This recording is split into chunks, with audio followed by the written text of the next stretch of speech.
Sur le beat, mon nom c'est Awadi du PBS, je l'avais déjà dit tout comme un Ori. J'ai des balles de non-dit, on m'appelle Mardi, Mardi Nadi, ouh la di da di. Je me sais tant bien que mal, mais j'ai du mal à faire du bien. J'aime mal qu'à faire du mal me fait du bien, ça fait si mal et choisir.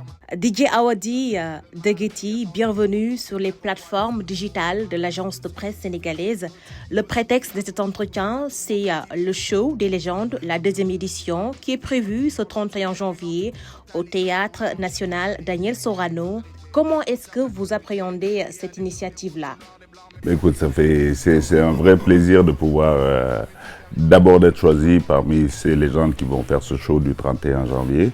C'est une initiative de Safwan Pendra, qui est lui-même une légende de la production dans notre communauté hip-hop, dans notre culture hip-hop. Donc c'est une vraie légende qui a décidé de réunir tous ces gens qui ont écrit cette histoire. Donc si on nous choisit, vraiment on est très heureux et très honoré d'y participer. Et puis c'est surtout un moment de rencontre et de communion, quoi. Comment vous préparez-vous mentalement et artistiquement avant de monter sur scène? On le prépare avec beaucoup de plaisir, beaucoup de sérénité. Et voilà, quoi, on y met tout. On est en train de faire la promo, faire la presse, et puis on répète aussi avec nos musiciens, et parce qu'on veut donner un très bon show, quoi. Voilà, c'est la deuxième édition, il faudrait que le niveau soit plus élevé que celle de l'année dernière. Parmi les titres que vous allez interpréter ce soir, lesquels vous tiennent le plus à cœur? Il y a des sons comme Bang Bang Burger, Kuboga Burger Na Joko, Ataya, Kapsi, Defloham, ou bien Why. Il y a plein de morceaux. Tara, il y a plein de morceaux que voilà, le public adore et qu'on est obligé de jouer pour eux, et on le fait avec plaisir. À vos débuts, dans quel état d'esprit étiez-vous? Imaginez-vous l'impact que votre musique allait avoir? Non, nous, quand on démarrait, franchement, on n'avait aucune idée de ce qu'on faisait et de l'impact que ça pourrait avoir. Donc nous, on vivait notre passion. Et Dieu merci, on la vit encore, cette passion pour cette musique et cette culture. Parce que c'est plus qu'une musique pour nous. Nous, la musique, on l'utilise comme un outil pour dire des choses beaucoup plus importantes que la musique elle-même. Donc, on écrivait des textes parce qu'on avait des grands frères qui nous avaient mis dans les conditions où on pouvait avoir des livres, où on pouvait avoir des informations. Et on écoutait des gens qui avaient des gros textes. Donc, on avait envie d'écrire des jolis textes. Mais on ne savait pas que ces jolis textes-là, tu irais au Burkina, il y aurait de l'impact. Tu irais à Madagascar, il y aurait un impact. Tu irais en France, il y aurait de l'impact. Tu vas aux États-Unis, il y a de l'impact. On ne pouvait pas savoir ça. Nous, on est dans la SICAP, on est dans notre chambre, on écrit, l'autre fait du thé. Nous, on écrit, on a un petit poste, on met les instrus, voilà. Et on délire. On ne pouvait pas s'imaginer. Mais souvent, justement, quand on cause, on se dit, on ne savait pas que ça irait juste là. Aujourd'hui, ça va faire 37 ans cette année qu'on a commencé ce délire dans nos chambres à déconner autour du Ataï. Et aujourd'hui, voilà, ça nous a mis dans une histoire qui nous dépasse et qui rythme l'histoire de notre pays, l'histoire contemporaine de notre pays. Parce que voilà, grâce à des textes et l'engagement de toute une génération, il y a eu des alternances au Sénégal. Aujourd'hui, on a même des leaders politiques qui se disent inspirés par ces textes-là, entre autres. Donc, on ne pouvait pas s'imaginer que ça irait aussi loin. Quand on voit un chef d'État qui nous dit « Ah, moi j'étais à vos concerts et j'ai été beaucoup inspiré ». Quand on voit des ministres, et ça je ne parle pas qu'au Sénégal. Partout où on va en Afrique, c'est la même chose, le même discours exactement. Quand, à cause de ces textes, on va dans des pays et qu'on nous sort le tapis rouge, qu'on nous sort des voitures officielles, qu'on nous met dans des délégations officielles, on se rend compte que la parole là, tu sais comment tu la sors, mais tu ne sais pas où est-ce qu'elle va toucher. Qu'est-ce qu'elle va toucher, qui elle va impacter et comment ça peut changer la face d'une histoire, le tournant d'une histoire. Et, on a été appelé par des autorités, les plus hautes autorités, pour discuter, pour avoir notre point de vue. On faisait juste que du rap. On fait juste que du rap et pourtant ces autorités prennent notre point de vue. Donc c'est pour ça que je dis là, l'histoire en tout cas de Positive Black Soul, elle est juste magique. On ne savait pas ce qu'on faisait, mais Dieu nous a donné une passion et jusqu'à présent cette passion est toujours vivante. On remercie Dieu. Comment avez-vous vécu l'ampleur et le rayonnement qu'a pris votre parcours artistique? Fort, ça fait plaisir. Ça fait plaisir de savoir que notre voix compte. Et quand on dit notre voix, c'est la voix du peuple, c'est la voix des jeunes, c'est la voix des vieux, c'est la voix des femmes, des enfants, de tout le monde. Donc on était un peu dans le rôle, en même temps d'ambassadeur culturel, mais ambassadeur aussi de notre pays et de notre continent. En même temps, dans un peu le rôle de député, sauf qu'on n'était dans aucun parti. On était dans le parti PBS. C'est pour ça qu'on disait nous UPS, nous PDS, nous PBS. Pourquoi je dis ça? Parce qu'un député, il est là pour son peuple. Et voilà, il se bat pour son peuple, il dit des vérités et puis tout ça. On était un peu dans ce rôle. Et c'est un rôle qui nous collait vraiment à la peau et surtout, on aimait ça. On ne le faisait pas pour avoir une certaine reconnaissance ou bien juste pour être sous, tu vois, les projecteurs, tout ça, non. On le faisait parce qu'on se sentait investi d'une mission. C'est une passion, c'est une profession, mais c'est aussi une mission. Et on s'est dit que voilà, on ne doit pas prêter le flanc, on ne doit pas faillir. C'est un combat, on y va. C'est de l'entertainment aussi. Voilà, c'est ça le hip-hop. Hein. Il y a le côté militant, il y a le côté festif, il y a le côté très social, tout ça. Et Dieu merci, on a su vraiment s'adapter par rapport à beaucoup de situations. On a gardé la tête froide, on ne s'est jamais fait récupérer par qui que ce soit. Et je crois que ça aussi, ça a beaucoup contribué au respect qui nous est voué. Donc, alhamdoulilah, quoi. Quel message ou combat du PBS vous paraît aujourd'hui plus actuel que jamais? L'année blanche, on sait ce que c'est. Et depuis, ces événements nous ont inspirés. On a fait des textes là-dessus, on a parlé de ce qui se passait à l'université, chez les jeunes et tout ça. Et on est en 2026 et le problème est toujours récurrent, quoi. Donc, c'est pas de la prophétie. Des fois, des gens nous disent « Ouais, mais vous êtes visionnaire, hein, vous avez parlé de ça il y a longtemps. » J'ai dit, ça n'a rien de visionnaire. C'est juste que le problème est toujours là et qu'il était là et qu'il n'a pas encore été réglé.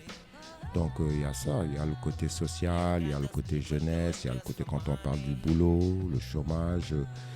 Il y a plein de choses dont on parlait qui sont malheureusement encore là.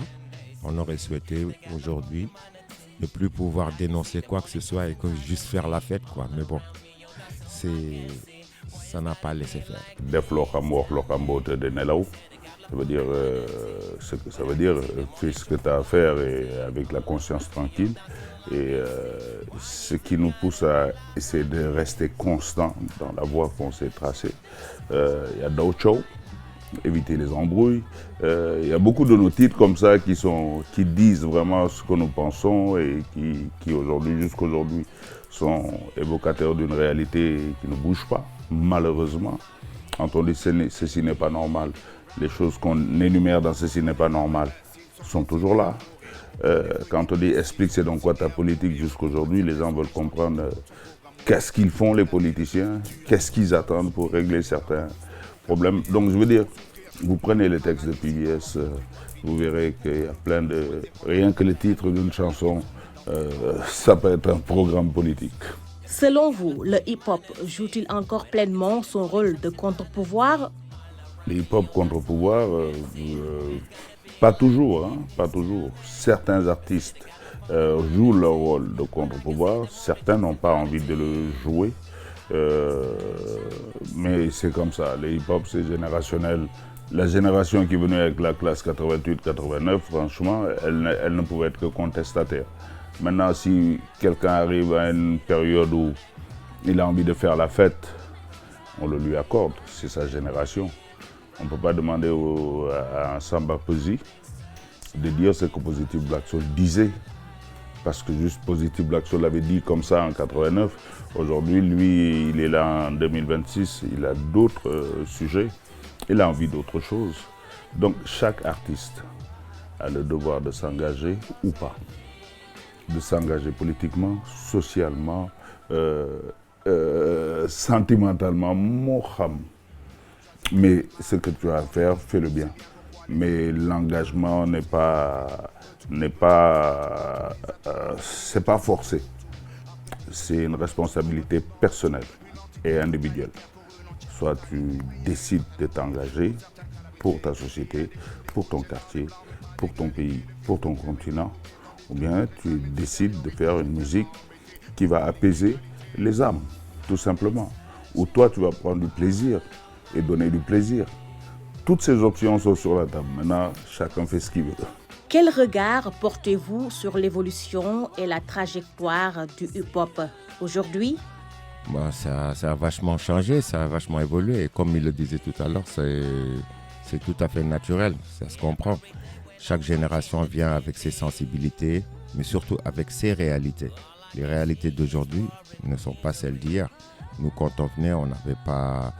La technologie, elle n'était pas aussi développée. La société, démographiquement, on était beaucoup moins de personnes. Aujourd'hui, il y a une explosion, même au niveau des maisons. Il y a tellement de nouveaux quartiers qui sont nés. Dakar, la population de Dakar d'avant et celle d'aujourd'hui, ça n'a rien à voir. Donc, plus il y a des gens, plus il y a des sensibilités différentes. Les gens viennent de partout. C'est un melting pot et tout. Mais bon, voilà, nous, c'est vrai que je dirais que notre génération a été beaucoup plus militante. Parce que c'était pas facile.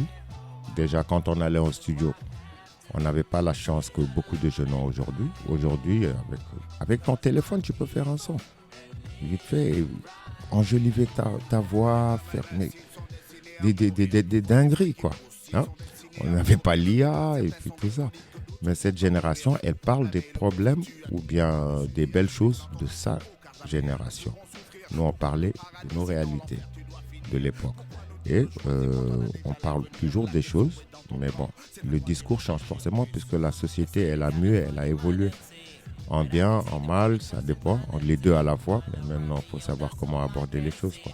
Au-delà de la scène et des shows, quels projets nourrissent actuellement votre horizon artistique? Cette année, on va faire beaucoup de tournées. On va essayer de tourner au maximum, de chanter au maximum ensemble parce qu'on voit bien qu'on en a besoin, nous, de se retrouver sur scène parce que le plaisir qu'on prend, on ne le fait pas pour le public, on le fait d'abord pour nous. Le plaisir qu'on prend là, nous on est très égoïstes, on le fait. J'ai dit souvent aux gens, quand on a décidé de faire notre groupe là, on ne vous a pas attendu. Quand on décide de monter sur scène, on ne vous attend pas. Parce que c'est un besoin. C'est un besoin de le faire et de prendre du plaisir. Nous, on n'est pas un groupe qui a fait beaucoup de clips, ni même beaucoup de photos. Ce qu'on aimait, c'est être sur scène et prendre du plaisir. Donc aujourd'hui, on retrouve avec le live et nos musiciens qui sont très bons. C'est comme si tu renais, quoi. Donc on a envie de partager ça avec beaucoup de gens. Il y a beaucoup de pays aussi qui nous demandent.